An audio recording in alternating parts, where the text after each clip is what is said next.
اللہ علیہ فرمایا کرتے تھے، اللہ کے واسطے، اللہ کے واسطے، اللہ کے واسطے اس محنت کو اور اس کے عملوں کو رسم نہ بنائیو، یہ کار نبوت ہے، اس کا ہر عمل محمد صلی اللہ علیہ وسلم نے خود کیا ہے، اور آپ کے عمل میں تو وہ کشش، وہ نورانیت، وہ رحمتیں، وہ برکتیں، وہ اللہ کی عطایا کہ دنیا میں رہتے ہوئے کوئی سوچ نہیں سکتا۔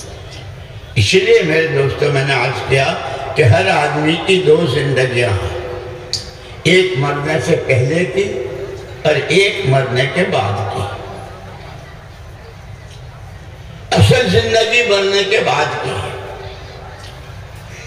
یہ پہلی زندگی ہے ہی وہاں کی تیاری کے لیے۔ ان الدنیا خلقت لکم، یہ میوے، یہ پھل فروٹ، یہ کھانے، یہ مکانات، یہ ہوائی جہاز، یہ قسم قسم کے فرنیچر، یہ سب تمہارا، لیکن اس میں رہتے ہوئے اصل اپنی آخرت۔ جیسے قارون کے پاس کتنا تھا؟ قارون کے پاس خزانے اتنے تھے کہ اس کو خود کو نہیں معلوم، اس کے خزانوں کی چابیاں پورے اونٹوں کا ایک گول لے کر کے چلتا تھا۔ اس سارے میں اللہ نے اس کو ایک ہی بات کہی تھی، وَابْتَغِ فِي مَا آتَاكَ اللَّهُ الدَّارَ الْآخِرَةَ وَلَا تَنْسَ نَصِيبَكَ مِنَ الدُّنْيَا وَأَحْسِنْ كَمَا أَحْسَنَ اللَّهُ إِلَيْكَ۔ یہ دنیا جو تجھے اللہ نے دی ہے، اس سے اپنی آخرت بنا لے، اس سے اپنی آخرت بنا لے، اور اپنا حصہ مت بھولنا۔ جیسے تیرے ساتھ احسان ہوا ہے تو بھی دوسروں کے ساتھ اچھا سلوک کر۔ یہ بات تو تھی صرف قارون کے لیے، لیکن قرآن قیامت تک کے لیے تمام انسانوں کی رہبری کی کتاب ہے۔ ہدی للناس، قرآن کیا ہے؟ جس میں انسانوں کی رہبری ہے، تاجر، کاشتکار، ڈاکٹر، وکیل، صدر، وزیر، پولیس والا، مالدار، غریب، مرد، عورت، جوان، بوڑھا، شرقی، غربی، عربی، عجمی، ہر ایک کے لیے قرآن۔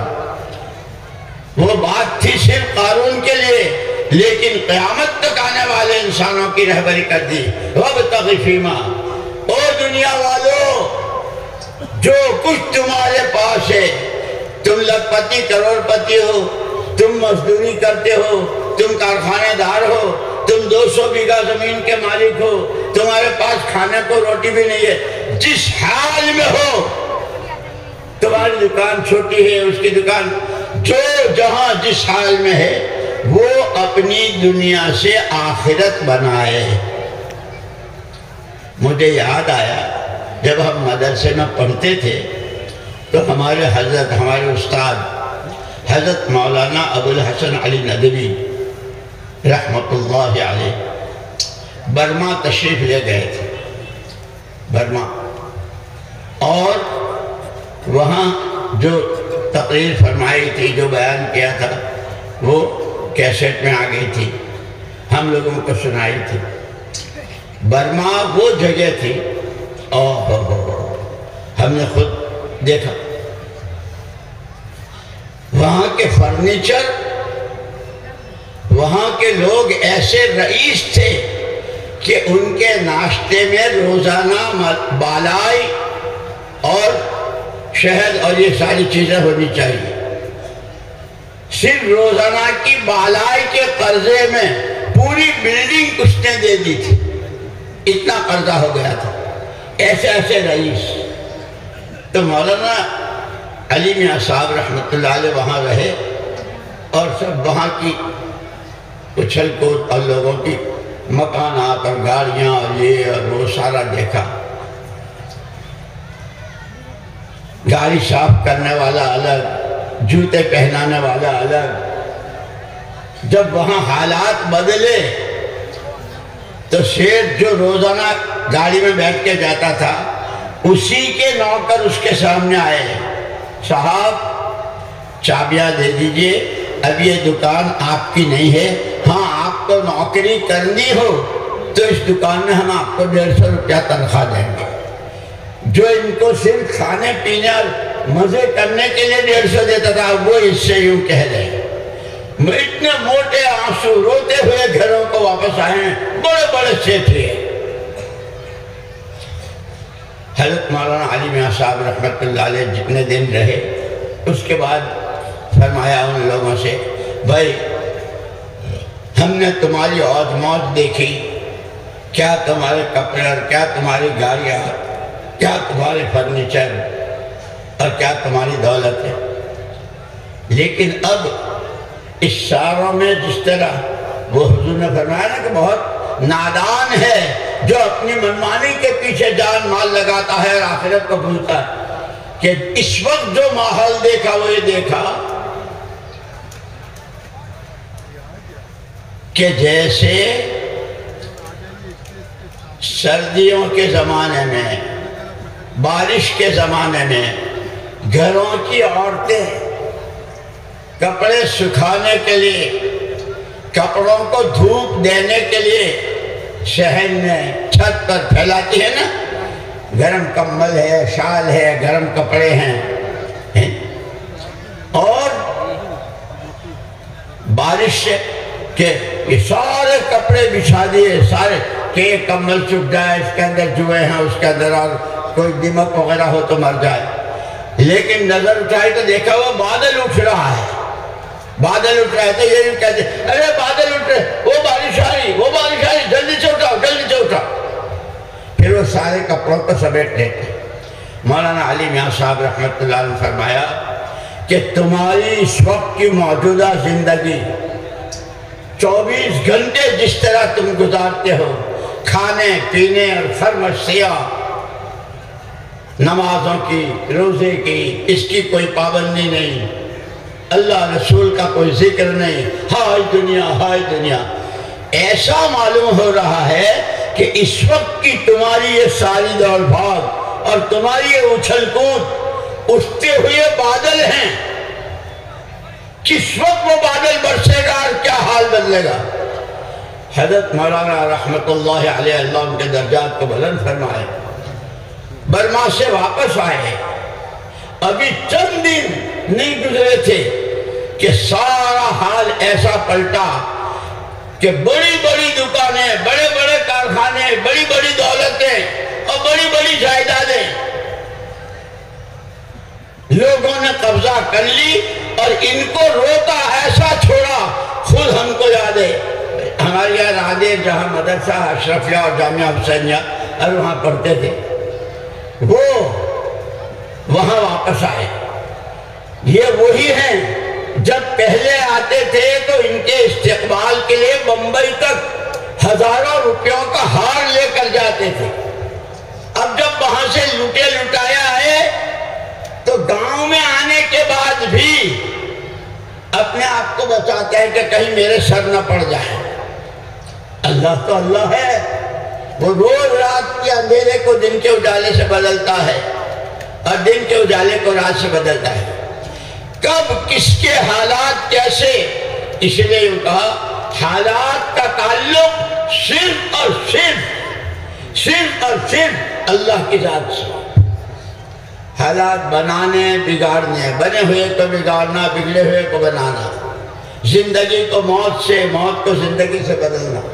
یہ سارے واقعات حیات صحابہ میں, حکایت صحابہ میں ہم لوگ پڑھتے نہیں, سوچتے نہیں, لیکن اللہ پاک کے ہاں کوئی چیز بے قاعدہ اور بے ضابطہ نہیں ہے. اس کے ہاں ایک اصول ہے, کالا گورا, دیسی بدیسی, چھوٹا بڑا, مالدار غریب, ہم اس کو نہیں دیکھتے. ہم تو دل کا یقین اور بدن سے نکلنے والے اعمال, اللہ کو کتنا مانتا ہے, اللہ کی کتنی مانتا ہے. اللہ یہ دو چیزیں دیکھ. غریب آدمی ہے لیکن شریعت سنت کا پابند, بھائی حلال کیا ہے, حرام نہیں جانتا ہے تو علماء سے پوچھتا ہے, سیکھتا ہے. اللہ ہی سب کچھ, کہ اللہ پاک دل کے کسی کو نہیں. اسی لیے قرآن میں ہے نا اللہ پاک نے کسی کے سینے میں دو دل نہیں بنائے, ایک ہی دل ہے. اس میں ایک اللہ ہے تو غیر نہیں, اور غیر ہے تو اللہ نہیں. دنیا ہے تو آخرت نہیں, آخرت ہے تو دنیا نہیں. اچھے عمل ہیں تو برے نہیں, برے عمل. حسد ہے تو کینہ ہے, کپٹ ہے, دنیا کی محبت ہے تو مقابلے کی اچھی چیزیں نہیں, اچھی ہیں تو بری چیزیں نہیں. اسی لیے یہ جو صحابہ کرام ہم کہتے ہیں نا, حضور پاک صلی اللہ علیہ وسلم کو ذمہ داری دی تھی. تو ہماری داؤد ابھی کہہ رہے تھے نا پیارے نبی آپ کی ذمہ داری آپ پوری کیجئے. آپ کو دو ذمہ داریاں دی تھی.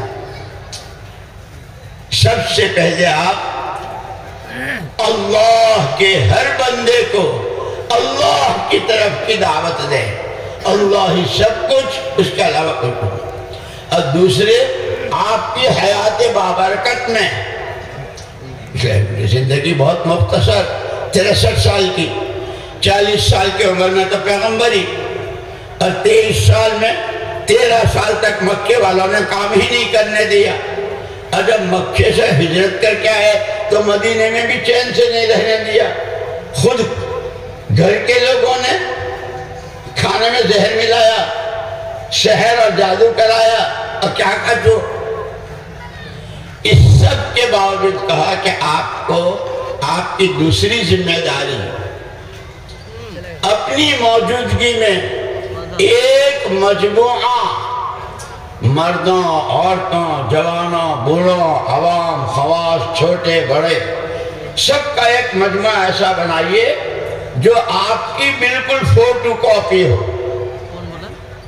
جہاں آپ مسکرائے وہاں یہ مسکرائیں, جہاں آپ روئے وہاں یہ روئیں, جیسی آپ نے نماز پڑھی وہ یہ ایسی پڑھیں, جیسے آپ نے دعائیں مانگی.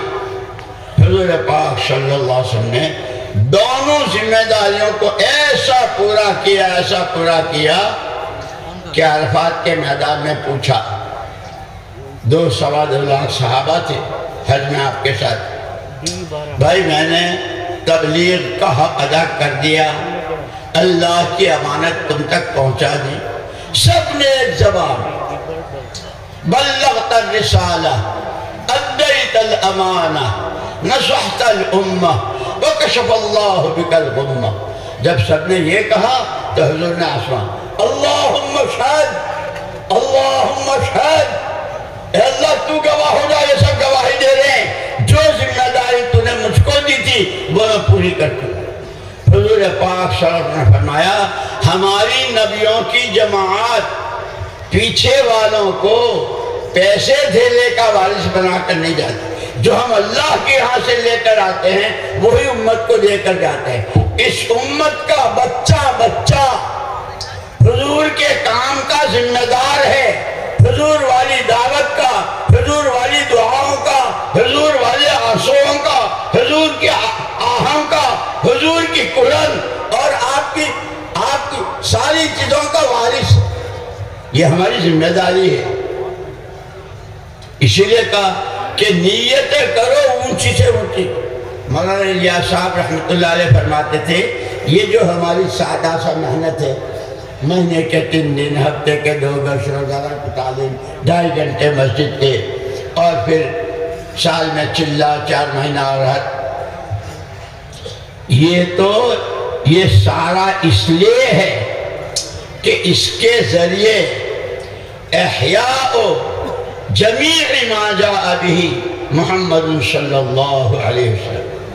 محمد رسول اللہ صلی اللہ علیہ وسلم جو کچھ لے کر آئے ہیں وہ سارے کا سارا آپ کی ایک ایک ادا, آپ کی ایک ایک سنت, آپ کی شریعت کا ایک ایک حکم پوری امت کے ہر طبقے کے تاجروں میں, کاشتکاروں میں, ڈاکٹروں میں, مالداروں میں, وکیلوں میں, غریبوں میں, مردوں میں, عورتوں میں, جوانوں میں, بوڑھوں میں, بیماروں میں, تندرستوں میں, ایک ایک ادا امت کے ہر طبقے کے ہر فرد میں, رکشے والے ہوں, ٹیکسی والے ہوں, ہوٹل والے ہوں, مزدوری کرتے ہوں, کہ ہر ایک نبی کے رنگ میں رنگ ہے.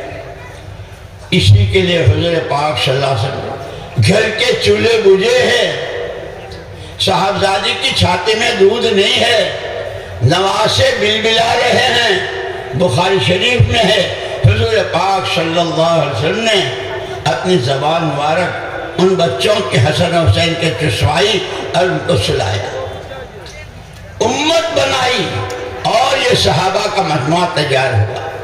اور ان کے بارے میں حضرت عبداللہ ابن عباس رضی اللہ تعالیٰ عنہ نے فرمایا من کان یستن منکم فلیستن بمن قدما ابرہم قلوبا اعمقہم علما اقلہم تکلفا انتخبہم اللہ لصحبت نبیہ ولنقل دینہ۔ جو اپنی زندگی کو بنانا چاہے، اپنی زندگی کا بھاؤ لینا چاہے، تھوڑے دنوں کی ہے اور اس کے نتیجے میں وہ ہمیشہ ہمیشہ کی جنتیں، وہ حور و غلمان، وہ اللہ خود قرآن پڑھ کر سنائیں گے، اللہ کی زیارت ہوگی صبح کو اور شام کو اور۔ جو اس کو چاہتا ہے وہ ان کا دامن پکڑے۔ من کان یستن منکم، کہ کون کہ یہ صحابہ بیمن قدمات جو گزر، کہ کیا بات، کیا ان کے ہمارے سب کے 2 ہاتھ، کیا ان کے 4 ہاتھ تھے، ان کی 3 ناکیں تھی؟ نہیں، آدمی تو تمہارے جیسے تھے، سر سے پیر تک کے سارے اعضاء ان کے تمہارے جیسے، لیکن ابرہم قلوبا، دلوں کے بہت پاک، اللہ کے علاوہ کسی کی کوئی گنجائش نہیں دل میں، اللہ ہی سب کچھ۔ اسی لیے مولانا یوسف صاحب رحمۃ اللہ علیہ فرماتے تھے صحابہ جب نماز پڑھتے تھے اور نیند باندھنے کے لیے ہاتھ اٹھاتے تھے تو یوں اٹھاتے تھے کہ اب میں ہوں اور میرا اللہ ہے، اب باقی ساری دنیا پیچھے پھینک گئی۔ ہماری مصیبت یہ ہے ہم نیت باندھتے ہیں یوں، ساری دنیا کو وہ بیوی بھی ہے، وہ گاہک بھی ہے، وہ جانا ہے اور آنا ہے، یہ لانا، سب نماز ہی میں ہوتا ہے۔ اس لیے فرماتے تھے کلمہ سیکھو نماز سیکھو، کلمہ سیکھو نماز سیکھو، اللہ کے ہر غیر کا تاثر دلوں سے نکل جائے، نبی والے اعمالوں کا شوق اور رغبت پیدا ہو جائے، اور دنیا کی چمک دمک سے نظریں آخرت میں ایمان پر اعمال پر ملنے والے انعامات پر نظریں رکھ جائیں۔ یہ اس کے لیے اجتماعات ہے، خالی میں نے کہہ لیا اور ہو گیا اور آپ نے سن لیا اور اجتماع ہو گیا، بلکہ یہ تو بہت بہت بڑی ذمہ داری کی بات ہے۔ قیامت میں وہ جو 5 سوال ہوں گے نا، زندگی کہاں بتائی، جوانی کہاں لٹائی، مال کہاں سے کما ہے، خرچ کہاں کیا، اور آخری بات جو کچھ جانتے تھے اس پر عمل کیا کیا۔ یہ سارا مجمع جانتا ہے کہ ہم نبی کے وارث ہیں، نبی نے ہم کو دین اور دین کی محنت میراث میں دی ہے، نبی نے اپنی سنت اور اپنی شریعت ہم کو دی ہے، سارا مجمع جانتا ہے۔ عمل کتنا کیا، حلال کتنا اختیار کیا، حرام سے کتنے بچے، راتوں کو تنہائی میں کتنے روئے، اور رات کی تنہائیوں میں کتنے بڑے بڑے گناہ کیے۔ جو کچھ جانتے تھے عمل کتنا کیا، یہ جواب دینا ہے، اور اسی کے بعد پھر فیصلے ہوں گے جنت دوزخ۔ اسی لیے میرے دوستوں میں نے عرض کیا تھا ہر ایک کی 2 زندگیاں، ایک موت سے پہلے کی اور ایک موت کے بعد۔ موت سے پہلے کی پوری زندگی وہ موت کے بعد کی ہمیشہ ہمیشہ کی زندگی کی تیاری کے لیے ہے، لیکن اس کا مطلب ہے بس سب کچھ چھوڑ چھاڑ کے تبلیغ میں پھرتے رہو، بیوی نہ بچے، اماں نہ ابا، بھائی نہ، یہ تو رہبانیت ہے، رہبانیت ہے۔ لا رہبانیت فی الاسلام، اسلام میں جوگی پناہ نہیں ہے۔ کھائیں گے بھی، کمائیں گے، بچوں سے پیار بھی کریں گے، بیوی سے ملیں گے، شادیاں کریں گے، مکان، سواری، خادم، یہ سب شریعت اور سنت کے ساتھ، اللہ کے حکم اور نبی کے طریقے کے ساتھ۔ اسی لیے مولانا الیاس صاحب رحمۃ اللہ علیہ فرماتے تھے مسلمان دنیا دار نہیں ہوتا، اس کی تو دنیاوی دین بن جاتی ہے جب وہ شریعت اور اللہ کے حکم اور نبی کے طریقے کی رعایت کے ساتھ کرے۔ اللہ نہ کرے، اللہ نہ کرے اگر اس نے دین نہیں سیکھا، اس کو معلوم نہیں حلال کیا ہے حرام کیا ہے، اللہ کس سے راضی ہوتا ہے کس چیز سے ناراض، اگر اس نے نہیں سیکھا تو پھر اس کا تو دین بھی دنیا بن جاتا ہے۔ یہ دیکھنے میں نظر آتا ہے کہ نماز پڑھ رہا ہے، یہ تو دنیا دار ہے، یہ حج اور عمرے کر رہا ہے، دنیا دار ہے۔ کیوں؟ کہ شریعت کی پابندی نہیں ہے۔ اسی لیے میں نے عرض کیا نا کہ حضور پاک صلی اللہ علیہ وسلم نے فرمایا بہت سمجھدار وہ ہے جو اپنے پر قابو رکھے، اور مرنے کے بعد کی زندگی میں کہ وہاں کیا کتنے بادشاہ، کتنے راجہ اور کیسے کیسے سلاطین اور دنیا سے کون کون گئے، بڑی بڑی حکومتوں کے مالک کیا لے گئے؟ وہ سکندر جس نے یہ طے کیا تھا کہ پوری دنیا کو مجھے اکیلے کو فتح کرنا، اور شروع جب کیا یہ ملک وہ ملک، یہ علاقہ وہ علاقہ، فتح کرتا ہوا چلتا چلا گیا، یہ بھی فتح کیا یہ بھی فتح کیا، یہ اخیر میں پنجاب کے علاقے میں پنجاب تک پہنچ گیا تھا، وہاں مرنے لگا۔ جگہ اس کی اور تھی، ایک گاؤں تھا جہاں کو پیدا ہوا، مرتے مرتے اس نے یہ اعلان کیا کہ جو صرف مجھے اتنا وقت دے دے کہ میں اپنے گاؤں میں جا کے مروں تو میرے پاس جتنی دولت اور جتنا میں نے دنیا کو فتح کیا ہے وہ سارا اس کو دے دوں گا۔ کوئی دے سکتا ہے؟ حتی اذا جاء اجلہم لا، ہر ایک کے لیے ایک وقت مقرر ہے، ایک سانس آگے نہ پیچھے، اسی حال میں مرا۔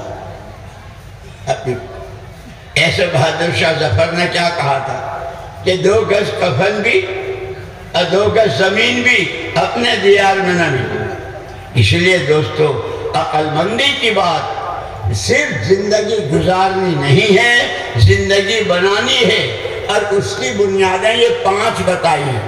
اسلام کی بنیادیں کلمہ، نماز، روزہ، زکوٰۃ اور حج، اس کے مسئلے بتائے ہیں علماء نے۔ زکوٰۃ کون ادا کرے گا، روزے کا صدقۃ الفطر کس طرح ادا کریں گے، حج کون کرے گا، علماء نے اسی لیے کہا ہے دین کی جو چیز نہیں جانتے ہو علماء سے پوچھو، جاننے والوں سے پوچھو۔ ساری دنیا کا سارا مال اکٹھا کر لینا یہ ضروری نہیں، ہر آدمی کا دیندار بننا ضروری ہے۔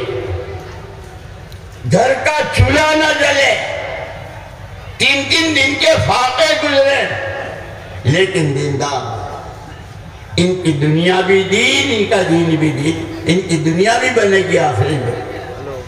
ساری دنیا ایک آدمی کے پاس آ گئی لیکن دین نہیں سیکھا، دین پر نہیں چلا، دین کی محنت نہیں کی، دنیا ساری یہاں رہے گی، اور سکرات ہی کے وقت سے وہ ہتھوڑے بجیں گے اور وہ فرشتے گرد ماریں گے کہ جس کو دنیا سوچ نہیں سکتی۔ اسی لیے جسے اللہ نے کہا ہے مجھے سب سے زیادہ یاد رکھو، ایسے حضور پاک صلی اللہ علیہ وسلم نے موت کو اور موت کے بعد کی زندگی کو سب سے زیادہ یاد کرتے ہیں۔ اس کی یہ ساری محنت ہے، مقامی کام اور بہت پورے صحابہ جن کو قیامت تک کے آنے والے انسانوں کے لیے آئیڈیل اور نمونہ بنایا، اور حضور نے ایسی محنت کی، اللہ نے تو حضور کو نمونہ بنایا تھا، پھر ذمہ داری دی تھی، تو آپ نے اپنے نمونے پر سارے صحابہ کو ایسا بنایا، اس کے لیے محنت کی تھی۔ اس کے لیے شیخ ابی طالب نے 2.5 سال تک چکھنے کو دانا نہیں، پینے کو گھونٹ پانی نہیں. مشرکین مکہ نے جس طرح آپ کو ستایا، گھر کے لوگ چچا ابو لہب، کیسی مخالفت کہ جو نبی کے کام کو اپنا کام بنائے گا، جو یہ سوچے گا کہ مجھے دین سیکھنا ہے، دیندار بننا ہے اور نبی کی نیابت میں نبی کے کام کو اپنا کام بنانا ہے، تو حالات تو کبھی سردی، کبھی گرمی، کبھی بیماری، کبھی چیزیں انسان ہیں، ہم فرشتے نہیں. لیکن اس کی ہر تکلیف پر بڑے بڑے اجر و ثواب. آدمی نے اپنے گھر کی چابیاں سیدھی جیب میں رکھی تھی، گھر پہنچا تو تالا کھولنے کے لیے الٹے جیب میں، الٹی طرف کے جیب میں ہاتھ ڈالا، وہ چابی نہیں ہے اس میں. اوہ میری چابی. پھر جب سیدھی جیب میں ہاتھ ڈالا، چابی مل گئی، تو وہ جو کہا، اس پر بھی اللہ پاک اس کو اجر و ثواب دے دے. ایمان والے کے تو بڑے مزے ہیں. اللہ کو مان لو، اللہ کی مان لو، دین سیکھو، دین پر چلو، دین کی محنت کرو، دنیا تو مفتہ سیکھتی ملے گی. اور اللہ نہ کرے ہائے دنیا، ہائے دنیا. جیسے میں نے کہا تھا نا، جنگل کا چمکتا بالو اور ریت پانی نظر آتا ہے. کویت، قطر، سعودیہ، افریقہ، انگلینڈ، امریکہ، چائنا، جاپان، سب اپنے مسئلوں کا حل نظر آتا ہے کہ جیسے وہ چمکتا ریت آنکھوں کا دھوکہ ہے، ایسے ساری دنیا میں سارے انسانوں کو اپنے مسائل کا حل جہاں سے نظر آتا ہے وہ آنکھوں کا دھوکہ ہے. مسائل کا حل صرف اور صرف